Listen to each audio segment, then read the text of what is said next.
Boa noite, pessoal. Boa noite a todos. Nós vamos dar início às nossas atividades desta noite, como de hábito. Neste dia e nesta noite chuvosa, Muita chuva. Que Jesus nos abençoe com a chuva e tudo. Nós vamos então fazer a nossa prece e após a prece vamos hoje desenvolver o tema mediunidade. Vou explicar antes de fazer a prece. Nós estamos estudando aos domingos, às 18 horas, tema mediunidade para iniciantes. Temos um grupo grande de jovens, não tão jovens, que estão acompanhando os estudos. E a gente propôs ao grupo que fizessem algumas perguntas, algumas curiosidades sobre mediunidade. Bom, o resultado disso é que nós já estamos há 3 domingos tentando terminar de responder as perguntas e não conseguimos. E aí então, como a palestra ficou para a gente hoje, e nós não tínhamos um tema pronto, eu fui lá e busquei um pouco dessas perguntas que estavam lá para ser respondidas às 18 horas, até tem 2 aqui que nós já respondemos lá, e trouxemos para a nossa reflexão de hoje, tá? Então a gente vai falar sobre mediunidade. Então vamos fazer a nossa prece para desenvolvermos o tema. Vamos orar.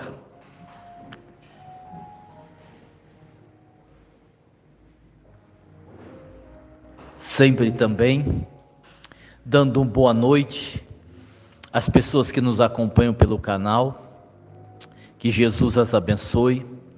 Já ficamos agradecidos pela sintonia, por estarmos conosco.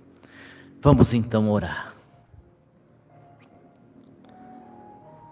Paramos um pouco, estamos acomodados nas cadeiras, a música ao fundo vai nos ajudando a desligarmos um pouco das tribulações naturais do dia e com os olhos fechados, sendo estimulados à oração, nós vamos conseguindo um relaxamento maior, vamos conseguindo uma tranquilidade maior. A prece também é um momento de introspecção, também é um momento em que a gente se desliga um pouco das nossas preocupações habituais. É um momento em que a gente vai deixando de lado um pouco aquilo que é material e de uma forma mais ostensiva, mais plena, mais convicta, nós vamos nos ligando à espiritualidade, aos bons espíritos que conduzem esta casa, que na noite de hoje vão conduzir o tema, e isso vai gerando em nós, antes mesmo de recebermos o passe, depois da palestra, isso já vai gerando em nós um bem-estar, porque é assim que estabelecemos a conexão, passamos a usufruir dessa energia,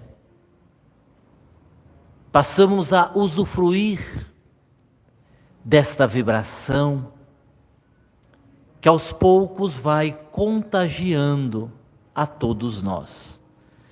Que esse Cristo nos abençoe, agora e sempre, que assim seja.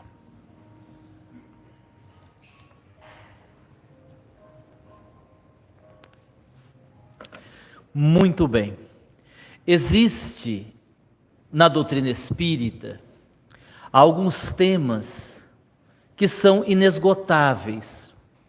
Quando falamos, por exemplo, sobre mundo espiritual, sobre as dimensões espirituais, quando falamos sobre obsessão, quando falamos sobre mediunidade, que é o tema de hoje, a gente vai passar uma vida inteira estudando e ainda assim vamos adquirir poucos conhecimentos, porque há, sem dúvida alguma, uma quantidade tão imensa de informações que nós desconhecemos, que por mais que a gente estude, por mais que a gente se debruce sobre os livros, ainda vai nos faltar tempo para termos o entendimento e a compreensão. Vamos imaginar, só para dar um exemplo, que nós decidíssemos estudar a fundo, estudar, não ler, estudar a fundo o livro que é, com certeza, uma das maiores referências em termos de mediunidade, que é o Livro dos Médiuns. Imaginemos que nós fôssemos estudar parágrafo por parágrafo, capítulo por capítulo, tudo o que Kardec deixou ali registrado sobre mediunidade. Nós levaríamos alguns anos.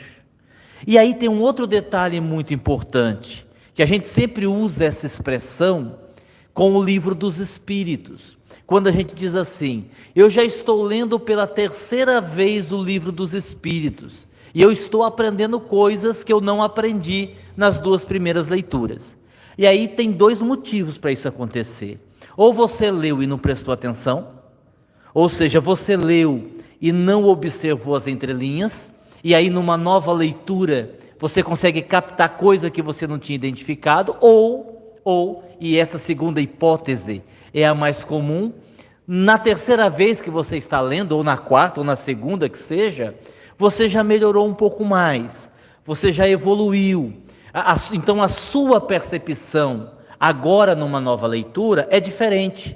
Aquilo que você está lendo pela terceira vez já estava lá, desde a primeira vez que você leu, não foi alterado. Mas agora, com um conhecimento mais amplo, a sua forma de ler, interpretar, compreender aquilo é completamente diferente.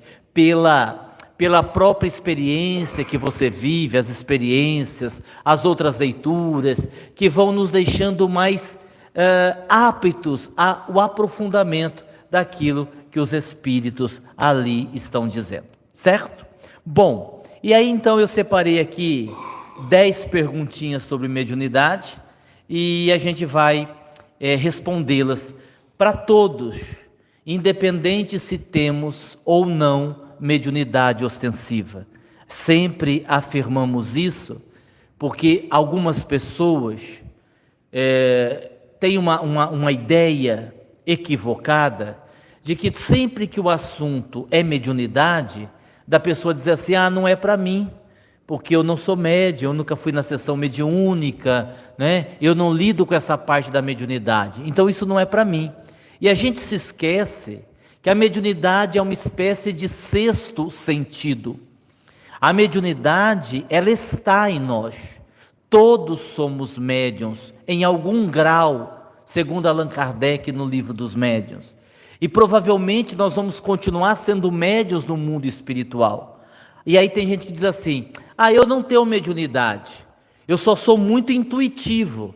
E a gente aprende com os espíritos que a intuição é a mediunidade do futuro. Que no futuro, quando estivermos mais desenvolvidos, moralmente, intelectualmente, a mediunidade intuitiva é a mediunidade por excelência. Porque você estará numa sintonia tão fina, tão bem elaborada com os espíritos, que não haverá necessidade de outras manifestações, digamos assim, mais ostensivas. Por exemplo, muita gente pergunta assim, por que hoje em dia a gente não tem mais as sessões de materializações, como a gente tinha antigamente? Porque hoje em dia a gente quase não tem mais os médiuns de efeitos físicos, onde os espíritos se manifestavam, se materializavam? Porque nós já passamos esse período. Porque foi um período do nascimento da doutrina espírita, em que o fenômeno colaborou bastante para que as pessoas tivessem contato com aquilo e passassem a acreditar nesse processo. Hoje nós vivemos um outro período, hoje nós vivemos uma outra época, então são raras as reuniões de materialização que nós temos, porque hoje em dia elas não têm mais sentido e elas não têm mais necessidade. Ponto. Bom, vamos lá. Existem médiuns que são melhores do que outros? Na verdade, o que existem são pessoas que são melhores do que as outras, em termos de virtudes adquiridas. Não é a mediunidade, não é a mediunidade. Nós sabemos que a mediunidade, seja ela qual for, do passista, do médium de incorporação, do vidente, daquele que ouve os espíritos, daquele que tem intuição, daquele que é inspirado, seja qual for a mediunidade, ela sempre será um efeito do que aquele indivíduo é, como ser humano, como pessoa, como espírito. Ou seja, a mediunidade em si, ela é amoral. Ou seja, mediunidade, ter a mediunidade, não tem a ver com moralidade. Então, um criminoso que está preso numa penitenciária pode ser médium, pode ter qualquer mediunidade. O ter a mediunidade não tem a ver com a evolução moral da criatura, mas o desenvolvimento que aquela pessoa tem como pessoa torna a mediunidade melhor. Entendam, nós não estamos aqui falando agora daquilo que os centros espíritas normalmente exigem dos médios. Disciplina, frequência. A gente sabe que todo grupo sério vai propor isso aos trabalhadores, para que a gente faça uma coisa séria, evidentemente. A disciplina, frequência, chegar no horário, participar das atividades, ajudar a casa. Não é disso que eu estou falando. Eu estou falando da pessoa que vai melhorando, e isso vai fazendo com que a sua mediunidade melhore. Quem a conheceu, e uma vez uma pessoa me contou isso, e essa pessoa a conheceu, eu não a conheci. Quem conheceu Dona Sebastiana de Moraes, esposa do seu José de Moraes, contam que quando ela já estava muito doente, já estava na cama, muito debilitada, com uma série de dificuldades de saúde, as pessoas iam visitá-la para tomar passe com ela. Não iam aplicar a passe nela, que seria o ideal, mas ela tinha uma energia, uma evolução, uma coisa que era dela, uma conquista, que as pessoas, na desculpa de fazer a visita, iam lá para tomar passe com ela. Então, quer dizer, o que é que fazia o passe da Dona Sebastiana ser bom?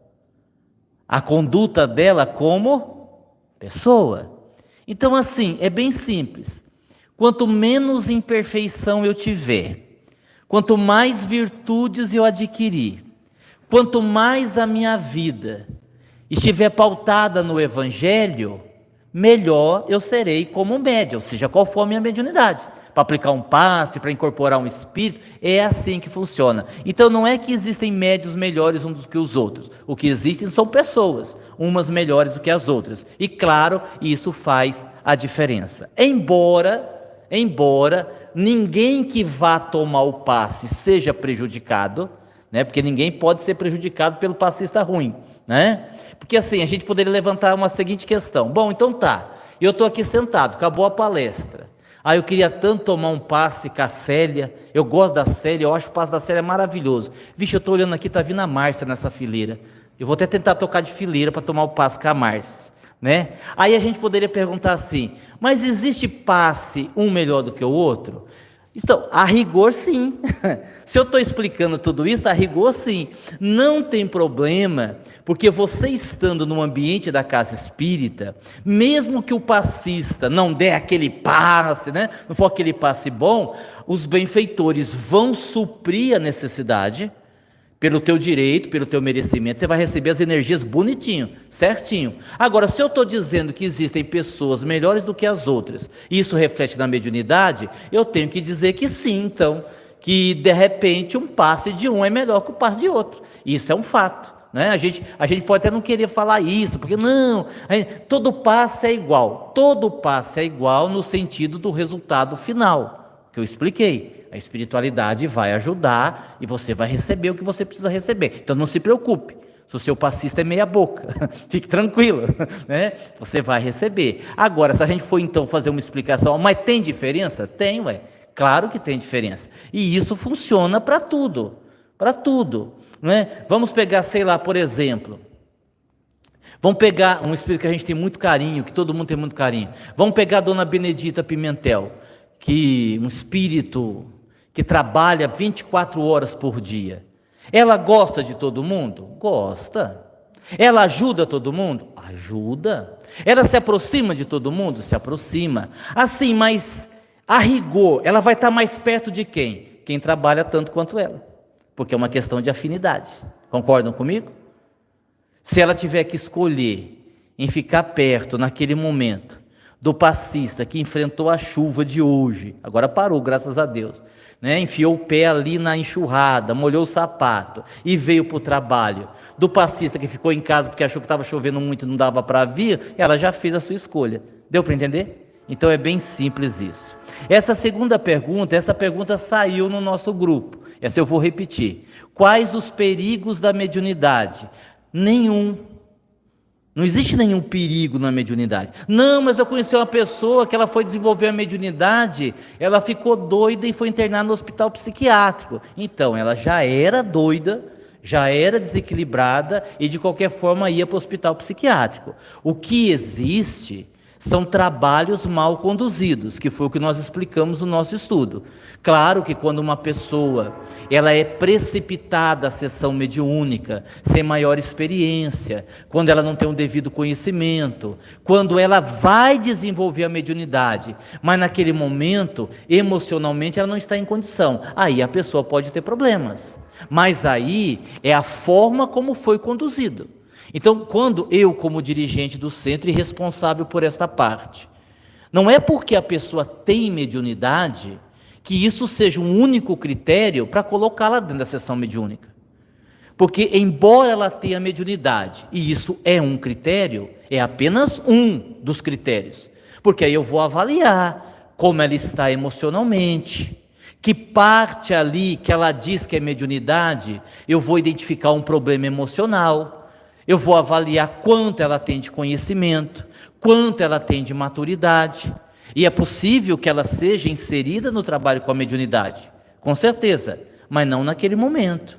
Ela aí será encaminhada para outras atividades, até ela ir adestrando a mediunidade, até ela ir se adaptando melhor com a mediunidade, para depois ela trabalhar. Eu quero ir para a sessão mediúnica porque assim, encostou em mim eu já incorporo em qualquer lugar. Bom, então está desequilibrada.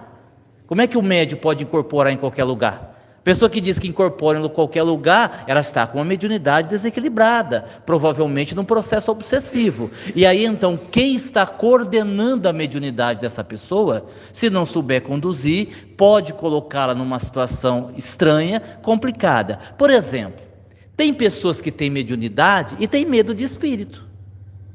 Tem medo de espírito. Se você não quer ir numa sessão mediúnica, tem espírito lá? Tem, né? Se eu estou falando que a sessão mediúnica tem que ter espírito, né? E às vezes, não é uma coisa anormal ela ter medo de espírito. Porque vamos lá, ela nunca assistiu uma sessão mediúnica. Não está acostumada com o trato com os espíritos. Eu tenho medo, sei lá, o espírito vai falar alguma coisa, eu tenho medo. Aí se uma pessoa dessa é colocada na sessão mediúnica, não, mas vamos lá, você vai perder o medo. E ela não é preparada, ela pode ter um choque tão grande, ela pode ficar com tanto medo e nunca mais querer voltar numa sessão mediúnica. A falha da mediunidade, o problema da mediunidade, não, o processo foi mal conduzido. Aí sim nós teríamos um problema. Quando o grupo, o centro, o trabalho é sério, não há problema algum, a mediunidade não apresenta absolutamente risco nenhum. Podemos trabalhar tranquilamente na mediunidade. Terceira pergunta. Como trabalhadores de Jesus, médiuns ou não, até onde podemos chegar? Quanto podemos caminhar com a mediunidade? Eu conversava com uma pessoa essa semana e eu dei o exemplo de simbólico, claro, de uma pista de 10 quilômetros. Mediunidade, uma pista de 10 quilômetros. A pergunta é, até onde você quer ir? Até onde você quer caminhar? Porque no exercício do bem, no exercício do trabalho, no exercício da própria mediunidade, você escolhe, você decide até onde que eu quero ir. Não, eu quero fazer um trabalho assim, mas não quero me envolver muito, não quero muito compromisso, eu quero lá ajudar de vez em quando no almoço, né? Eu até aplico o passe, mas assim, não quero assumir muito compromisso, porque eu tenho uma família grande, eu trabalho demais. É escolha, é escolha. Eu penso assim, para as pessoas mais conscientes das próprias mazelas, a gente não vai percorrer 10 quilômetros, a gente vai querer percorrer 11, 12. A gente até passa, acaba a pista, a gente continua. Porque a gente entende as oportunidades que já foram perdidas e a oportunidade que nós estamos tendo agora. Então, assim, agora estou falando de mim. À medida que meu corpo aguente, que a minha saúde aguenta, enquanto os espíritos estiverem oferecendo serviço, eu vou pegar. Só quando não for viável, que eu não der conta de fazer. Enquanto eu der conta de fazer, né, mesmo cansado, mesmo tendo que ajustar a agenda, eu vou pegar para fazer. Por quê? Consciência do tempo que já foi perdido em outras e nessa encarnação. Eu comecei com 13 anos, estou achando que já comecei tarde. Acho que eu devia ter começado antes. Então aí é escolha de cada um. Aí outro dia eu brincava com a Márcia, até eu não usei essa palavra não, vou usar essa palavra agora. Eu acho que quando você morrer, vão lhe apresentar 3 pendrive, né? Vão pegar um pendrive e dizer assim, isso aqui foi os erros que você cometeu na outra encarnação. Esse outro pendrive é o que estava programado para você fazer nessa encarnação. E esse terceiro pendrive foi o que você fez. Aí você assiste os 3 aí e faz um balanço, depois a gente conversa. Né? Mais ou menos assim, mais ou menos isso. Então, não há limites para quem quer trabalhar, para quem quer servir e pagar o preço. Porque a questão é o seguinte, não é você servir, se dedicar mais, mas são as implicações decorrentes da escolha que você fez. Porque quando você vai aumentando a sua responsabilidade, o seu trabalho, quando você dedicando mais, você entra num outro patamar. E é óbvio que as cobranças serão maiores. Tanto as cobranças internas, como os obsessores vão ficar mais de olho em você. Fulano está querendo aparecer lá, está querendo, vão ficar de olho nele, para a gente passar uma rasteira nele. Os benfeitores vão ficar de olho, vamos ver se fulano vai dar certo mesmo, está querendo, vamos ver se vai fazer o esforço necessário. E aí a gente vai. Por exemplo, eu pego no pé dos trabalhadores. Vou voltar a pegar depois do Impamed. Não adianta um médium dizer assim, mas eu não perco uma terça, toda terça no trabalho do Klaus eu estou lá. Bacana, legal, parabéns. Agora, se você não tem a mesma dedicação nas outras atividades, você vai ficar devendo do mesmo jeito. Porque que bom que você vem toda terça-feira, mas o respaldo dos outros trabalhos? Eu falto quase todo domingo. Eu falto quase toda quarta-feira, eu falto quase toda sexta-feira, e depois eu vou dizer que não, eu estou ótimo, porque toda terça eu estou lá, mas não é para você estar lá só a terça-feira. O trabalho é um conjunto, você há de convir que você não estando vinculado a tudo, você vai deixar a desejar, mesmo você não faltando de terça-feira. Então a gente precisa pensar sobre isso, né? Mas não dá para mim. Bom, se não dá para você, de boa. Você escolhe outra atividade, você diminui o ritmo, e aí depois você responde por isso, o problema é seu. Eu aqui estou dando o meu exemplo pessoal. Próxima pergunta.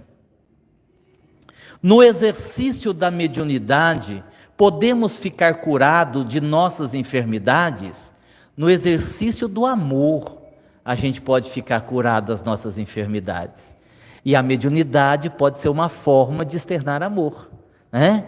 A mediunidade como um trabalho social, como você ser uma evangelizadora infantil, como você falar de Jesus, ser um palestrante. São todos mecanismos que você, colocando o amor e ajudando outras pessoas, é aquela história, a vida nos devolve aquilo que a gente dá.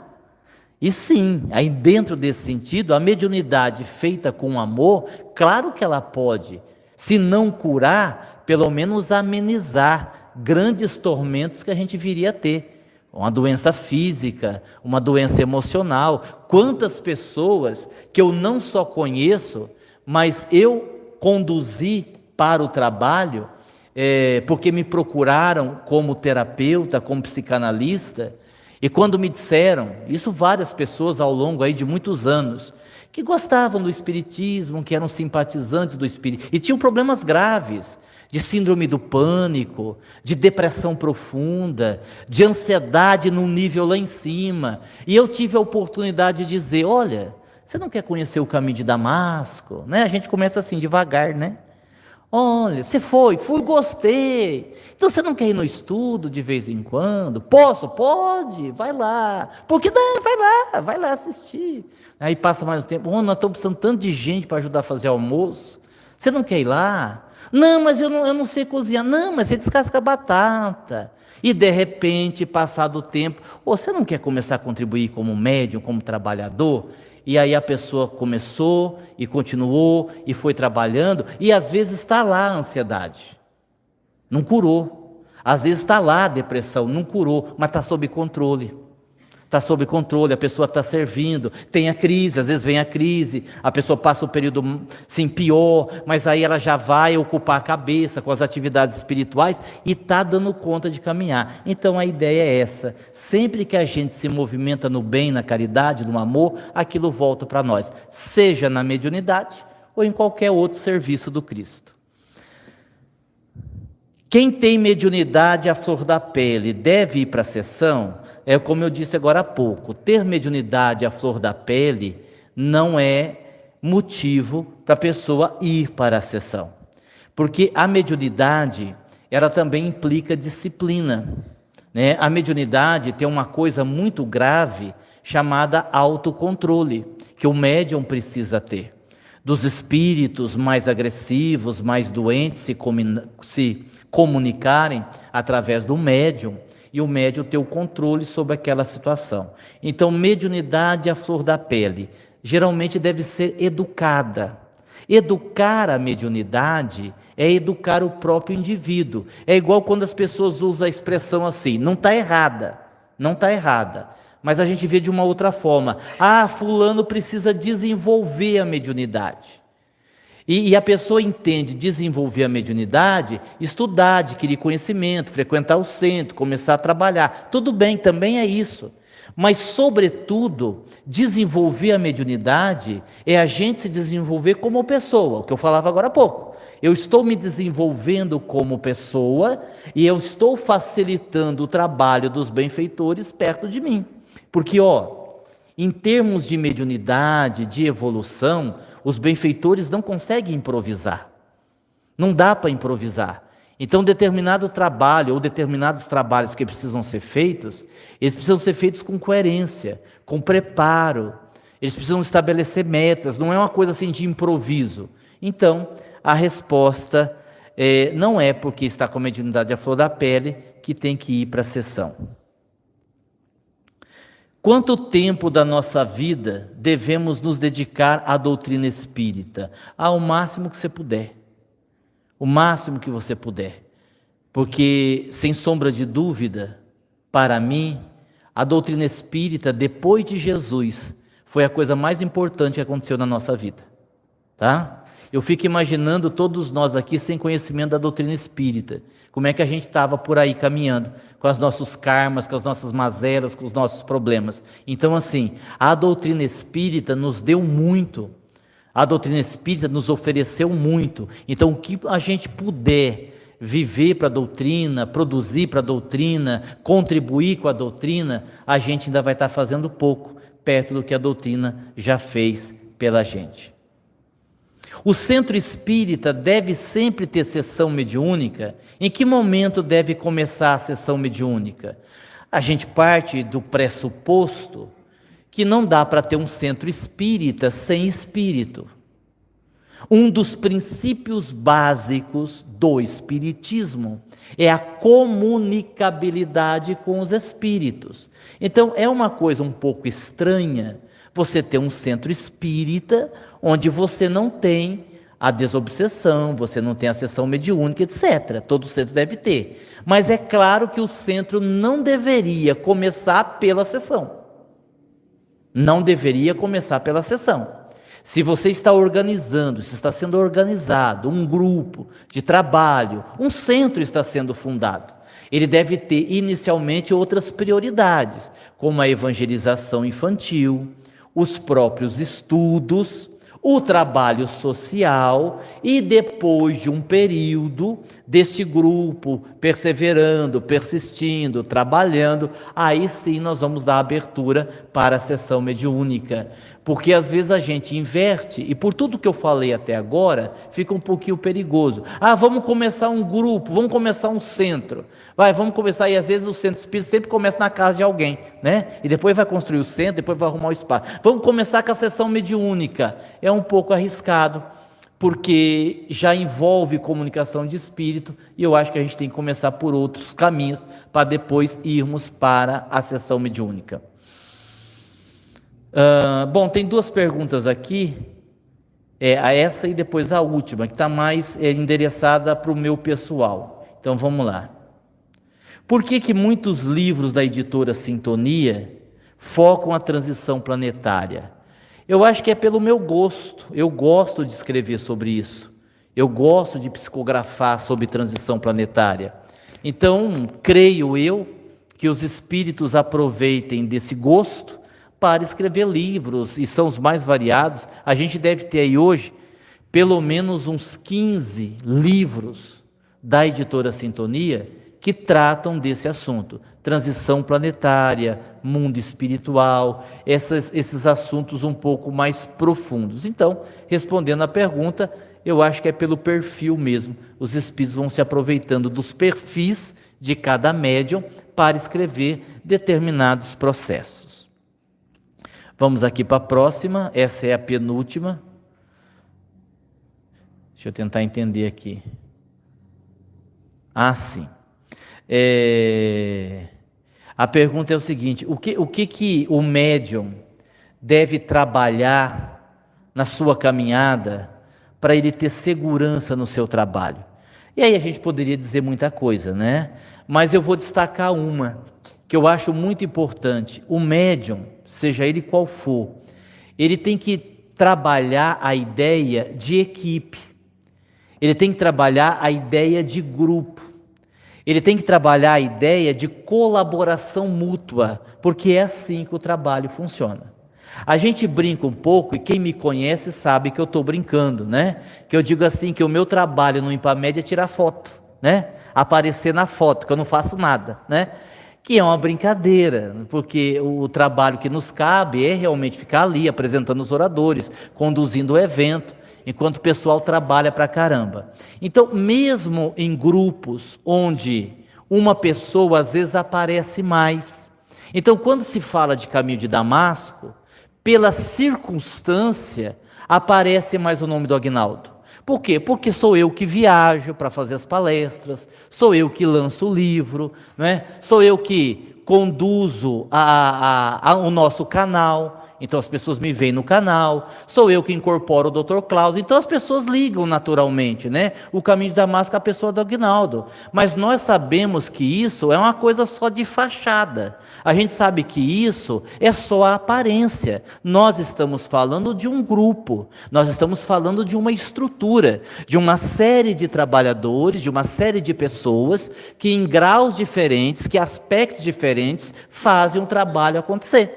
E não é o Aguinaldo, é o grupo de pessoas, que algumas pessoas que aparecem, de outras pessoas que não aparecem, mas que o trabalho vai fazendo. Por exemplo, a Carla que está lá no fundo, ela dificilmente aparece lá na frente no Impamed, né? Seja para que for, porque não é a área dela, né?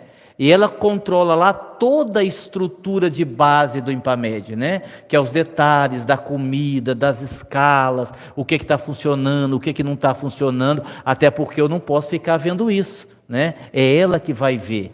E não aparece, não vai sair na foto, mas ali tem uma responsabilidade muito grande. Quando as pessoas chegam, por exemplo, dizem assim para mim: Aguinaldo, mas que organização Impamed, que lindo, as flores. Então eu digo: muito obrigado. Eles vêm falar para mim, mas não foi eu que fiz, foi o pessoal da decoração, né? Foi o pessoal da decoração que fez, né? Que deixou aquilo bonito. Então, essa ideia de ser médium principal, de ser médium especial, de levar a coisa para o pessoal, é algo assim que a gente pode acabar se complicando, principalmente se formos muito vaidosos, porque aí a gente fica aqueles médiuns mais isolados, né?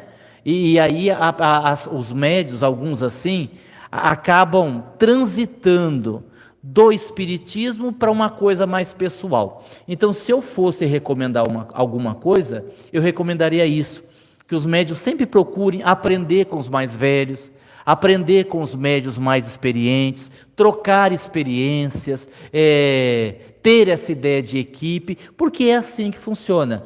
Tudo é assim que funciona. Por exemplo, e eu já comentei isso aqui, só para dar mais exemplo do que eu estou falando, pelo menos a gente está ali erguendo os muros do terreno, né, que a gente conseguiu, que está ficando caríssimo, porque, como eu já expliquei também em outros momentos, é um muro de arrimo. Aqui o nosso quarteirão, ele tem uma dificuldade, né? O quarteirão é torto, né? Então vem um fluxo de água muito grande das outras casas, então tem que fazer uma canalização de água, tem que fazer um muro, e como o terreno de lá ele é mais alto, então um muro que seria de 2 metros, ele vai ficar com 4 metros, tem que ficar, né? Porque senão não faz o que o muro tem que fazer.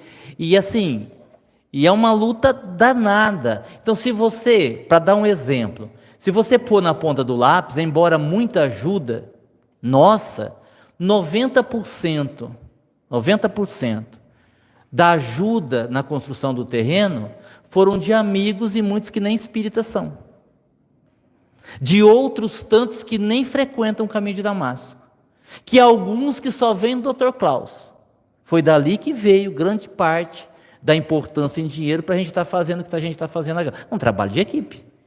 As pessoas não estão diretamente aqui, mas estão fazendo o movimento. Então a gente precisa de todo mundo. E é essa a ideia de grupo.